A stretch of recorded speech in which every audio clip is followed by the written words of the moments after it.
Hey everyone, welcome into Off Air with Amy. I'm Amy Wood and so glad you're here because we are getting into a Christmas mode and I'm excited. On the way today is a woman from Spartanburg who was at the White House decorating all those beautiful trees. And we're going to get the inside scoop of how that works, how you apply to be a volunteer and decorate at the White House. It's taken her 5 years to make it happen, but we'll explain the process and what it was like to be there decorating those glorious, really big trees. And we'll have all of that coming up. But first, I want to talk a little bit about addiction. In the holidays, we get folks tempted by all kinds of things going on with drinking and all kinds of get-togethers with friends from high school and beyond.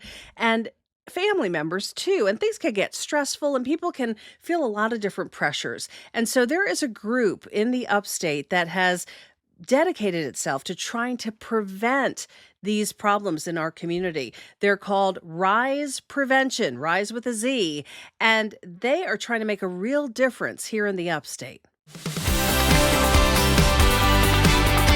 Let's talk a little bit. This is Tim Sebold. He is leading the charge at RIZE, which is this fantastic anti-addiction prevention program. Talk a little bit about what is going on with this program, Tim, because I know you're getting ready to meet with the community and kind of tell some community leaders about what you're up to, trying to spread the word. I can't go to that luncheon, so I was like, hey, come on here. Let's talk about it. So tell me about RIZE.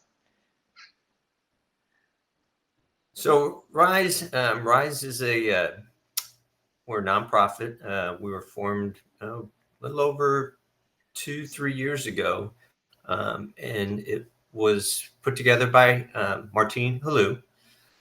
And what the program does basically is we want to prevent drug use starting with children. If we can get kids to feel better about themselves, get off social media, get involved, feel like they're being loved through all the different challenges that they deal with as they're growing up through middle school.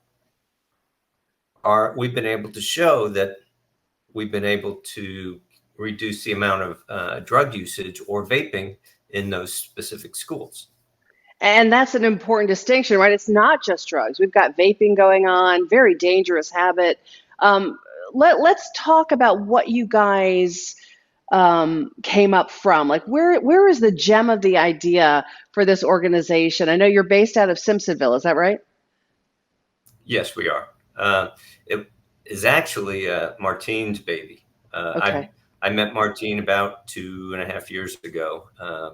And at that time I joined just to be on the board, and I've been the chair of the board for about a year now.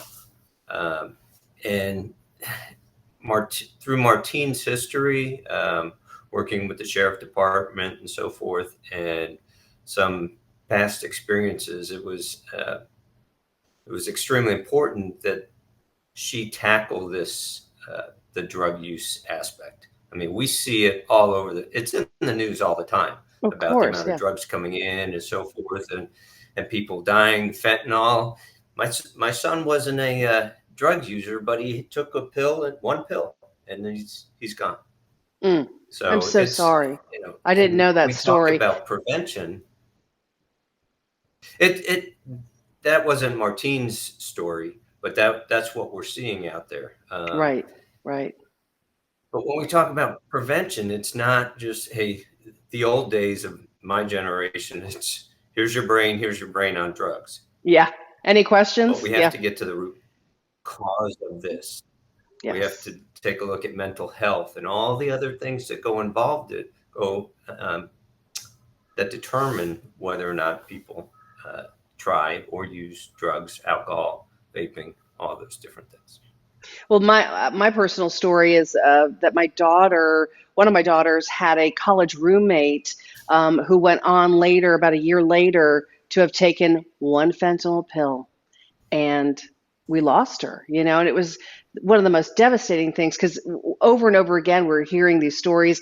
I sat through that funeral watching these grieving parents, and they're just devastated. They still are to this day. This has been several years ago, and they're doing what they can, to try to spread the word and raise awareness.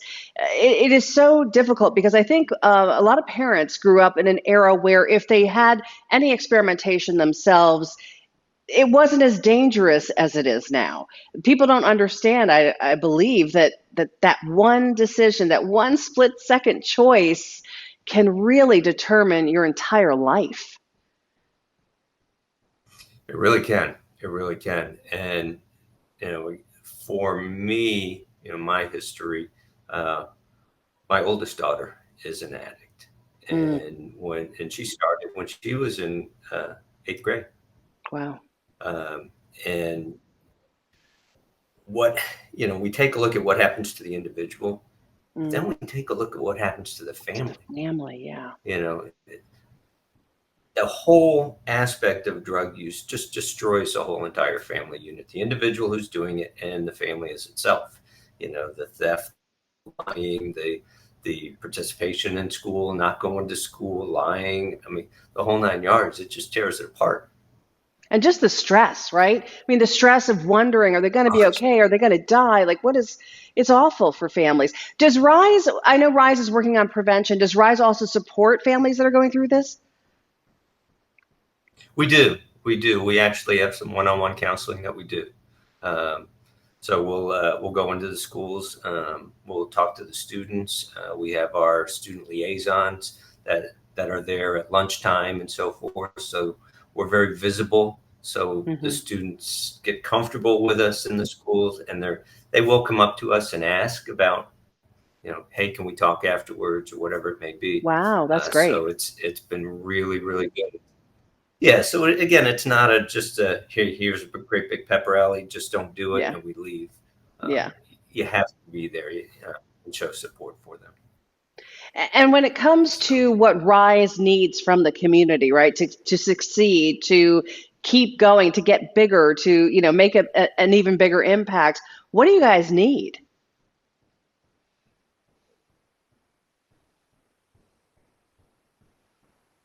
I lost you. I'm sorry. When it comes to the kind of help RISE needs from the community, right? When it comes to what we all can do to support you, to help you grow bigger, spread the message wider, what do you need from the community?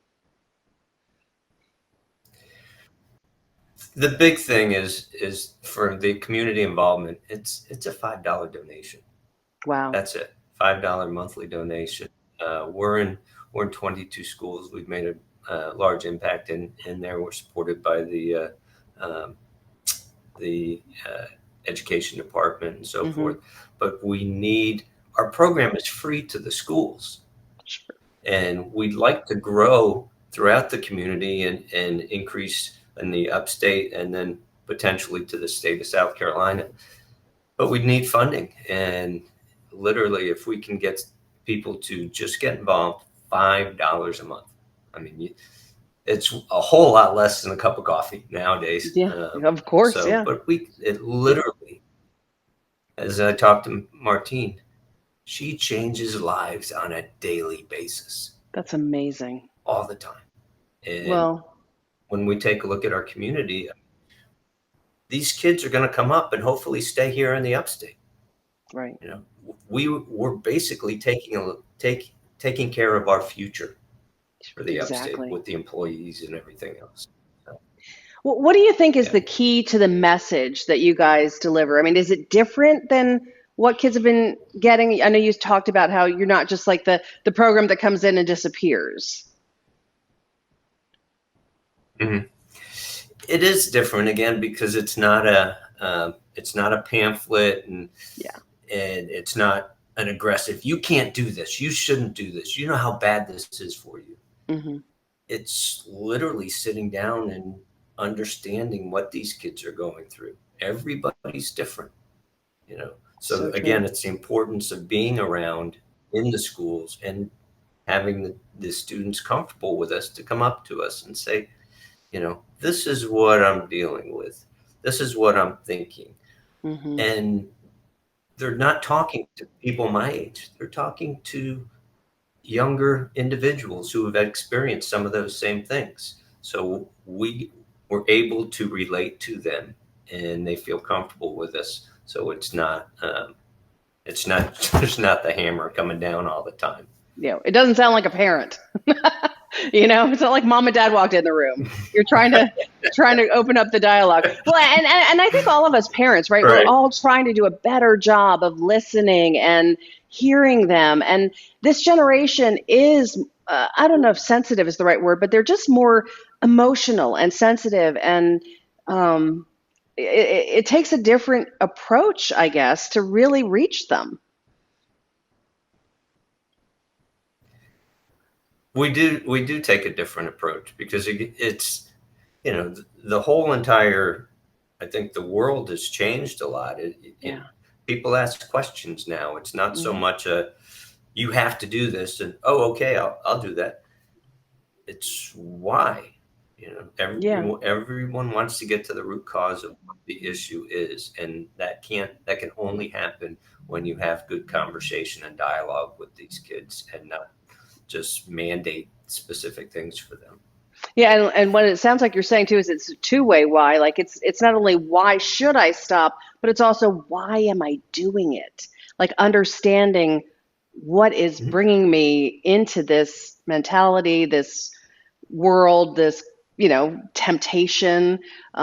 It's really interesting the approach you guys are taking. If you would like to learn more about RIZE Prevention, I've got this QR code on the screen so you can dig into it. Just scan the code and make sure you check out their opportunities for volunteerism and to support them with a donation. I want to begin with a simple, heartfelt message. Thank you. When we come back today, I've got something really good. We're going to the White House. We're going to hear from the First Lady. We're going to talk to someone who was there as the trees were decorated for this year's Christmas tour at the White House.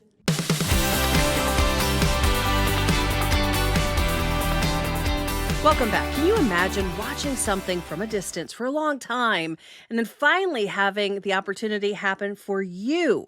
Well, that is the case for one of our friends from Spartanburg, who I like to call her Mrs. Christmas because, she is in the middle of every Christmas occasion in South Carolina, it seems like.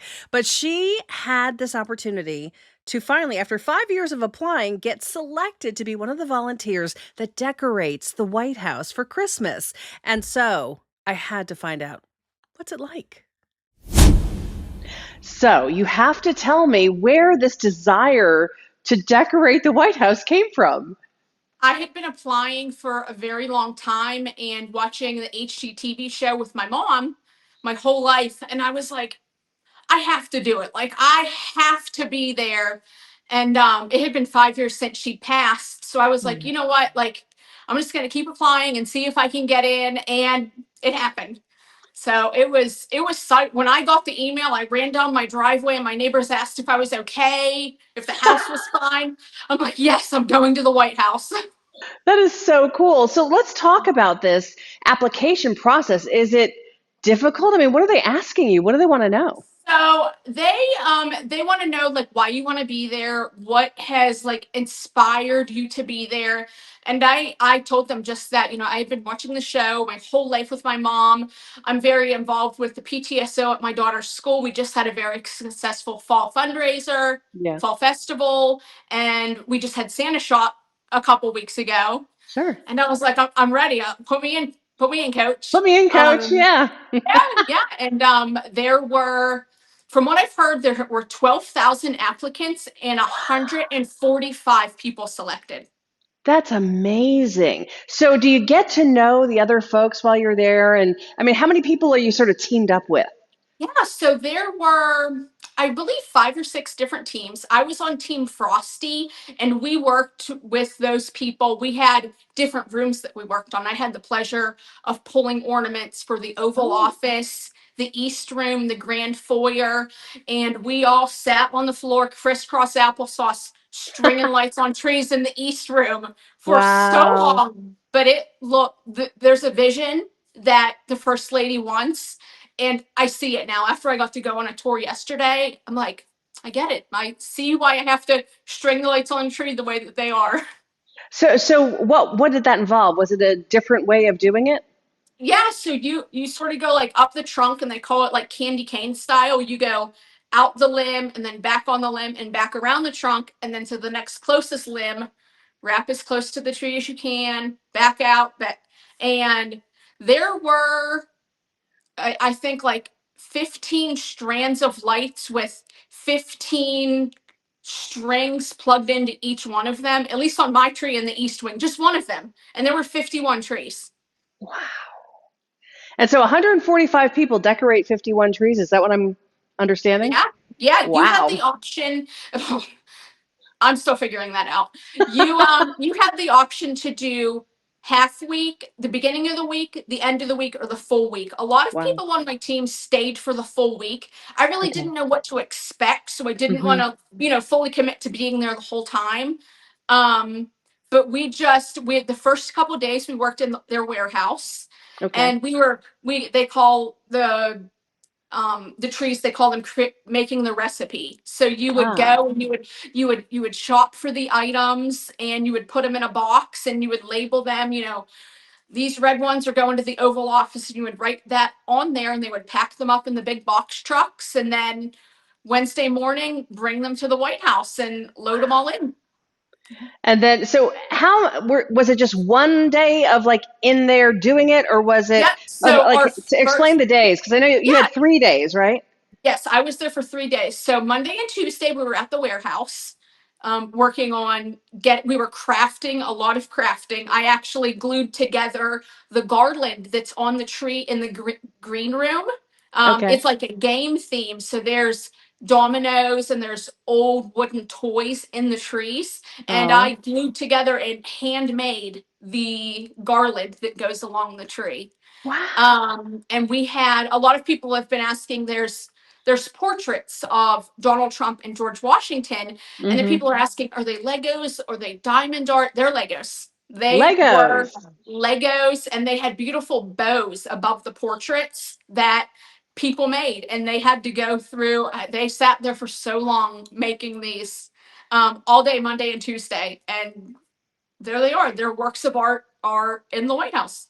So cool. So when it comes to the experience, like all the imagining, all the hoping, all the crossing of fingers, all the Yeah. screaming once you found out you were going, Mhm. is it as good as you thought it would be?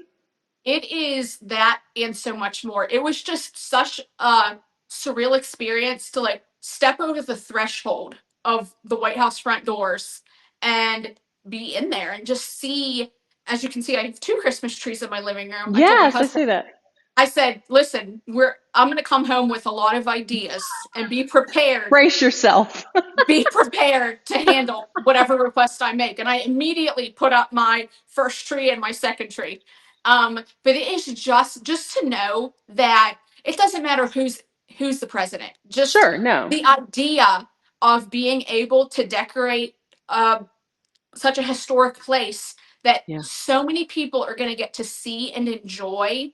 It's just really such a special experience. And I got to take Brian and Sophia on a tour on Wow. yesterday. We went on a tour in the morning, and it was just so cool to like point at that tree and say, oh, I sat on the floor underneath that And tree and did strung that. the lights, and I made that garland. It was just such a special experience, and I really hope I have the opportunity to do it again. I can't even imagine what it would be like. I mean, I've never been to the White House to see the Christmas decorations, but I always enjoy when they release the videos just to look at them Yes. and Yeah. in wonderment of all the creation, the creativity. And there is this vision that the First Lady has to concoct Yeah. with, I guess, some advisors and Yeah. people that give her input. So it's really neat to see it all Yeah. come together. She comes up with everything on her own and presents it, and I think everything just came together so beautifully. Wow. um yeah, it And was so such a wonderful experience. the other thing I noticed was you also attended this appreciation reception. So, talk a Hmm. little bit about what unfolded literally right before you. I mean, you were so close. Yeah, so we had the volunteer reception on Monday, and I wasn't gonna go. I was like, well, I was just there, Monday, Tuesday next week.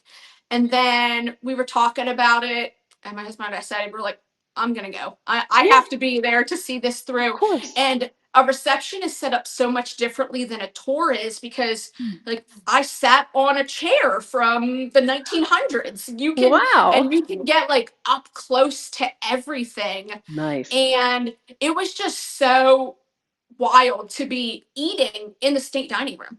Like, Wow. that's where everything was laid out. The gingerbread house was right there. And it was such a different experience than the tour, because it's you just get to be involved in so much more of it. And then Melania Trump was literally right in front of you. I saw your Yeah. personal videos you posted. Like Yeah. she was addressing all of you. Yeah, and I had just missed the president by like 10 minutes. He spoke. I had left. I was like, okay, I saw the first lady. I'm going to be back here tomorrow for a tour. I'm just going to Sure. go back. My feet are screaming. And then the president came out and spoke. But Ah, just to hear her address all of the volunteers, because it wasn't just the volunteers from the Christmas decorating, it sure. was the volunteers from the Easter egg roll and Halloween, and the people who handled the Oh, correspondence throughout the year. So it's just so nice to see all the volunteers who participate all year long get to come together and have this beautiful reception among the 51 trees that we decorated. It was a very, very nice experience. when you mentioned that you were seated like right next to that gingerbread house, talk a bit about how that is constructed because that was beautiful. I think the pastry shop starts working on it in October. And Oh, on our tour yesterday, Sophia asked if they could eat it, and the Secret Service member was like, I wouldn't advise doing so. But yeah, they start working on it in October, and then it stays up all December, and it had depicted the executive residence, yeah, which it was beautiful. it was so beautiful. Absolutely. All right. So, if someone wants to follow in your footsteps one day and begin the years long process of applying, what do they do? So the first lady will release. I saw it on Instagram, but I did have a reminder set on my calendar, as I do Okay. every August, to be on the lookout. She'll Yeah. release a post saying that she's going to be looking for volunteers for this, and you can apply. And I believe it was open from August to September, and then I was notified in the middle of October that I had Wow. been invited. You Selected. still have to go through the background check process. Of course. And then it's a conditional invitation.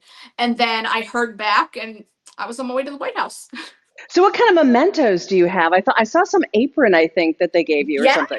so we got, where is it? Oh, it's being dry cleaned right now. Because I said, listen, I want my apron and my name tag. And I did get an ornament from this year, and I got a couple other ornaments from the visitor center. They have like all of them going back years, and I'm like, you're Nice. good with me. Yeah. So yeah, we just got like little fun stuff from the Smithsonian. I spent so much time walking around just looking at old stuff, and I've never been happier. Yeah. It's nice. And it's nice that what was the theme again this year? It's Home is nowhere where the like heart is. home is where the heart is. I was going to say no place like home. That's Yeah. Dorothy, not Yes. Melania. Yeah. Okay. So Yes. home is where the heart is. And that is such a true statement about the holidays for all of us, right? I mean, there's nothing like getting home with your trees, getting to decorate your own trees and Yeah. carry on these traditions. Well, I'm so excited you got to do this. Thank you for sharing the Of behind the course. scenes. So the East Room was the room where really the most of the trees were, that beautiful cascade of trees, right? So that was the grand foyer and cross Okay. hall. Okay. That is where the first lady spoke at the podium, Gotcha. and we just walked in. I can't easily like 25 plus trees, something. I don't know the exact number. I just know there were 51 Stunning. trees total. There were Yeah. 145 of us, and we just went to town on them. But yeah, just to walk into the grand foyer, and the Marines band was playing. Wow. It was really like an awe moment. Like, I'm here. I know I This is did this, happening. but this is happening, and now I get to celebrate. And I made some really great friends I throughout the love that. process in my team. And I just know that there are people that I'll be in communication with, for the rest of my life. Do people get to go back again? I mean, do some people go year after Yeah. year? Yeah, my captain on my team had been, I think it was maybe 5 years. And then I met a woman, she had been applying for 19 years and got Wow. selected for the first time this year. But there were a lot of first time applicants, and a nice mix of people who had been there multiple times before. Nice. That's so great. Well, They I'm tried to get excited. someone from every state. Yeah. Um, and I believe there were a few from South Carolina and the Bahamas and Guam. Thanks for watching Off Air with Amy. Such a cool Christmas story, and we'll have more of them as we move on through these weeks of Christmas. See you soon on the news. There's something comforting about experience. It prepares you, makes you wiser, ready for anything. That's why 3 decades later, I still love to keep you informed. Your trust is everything.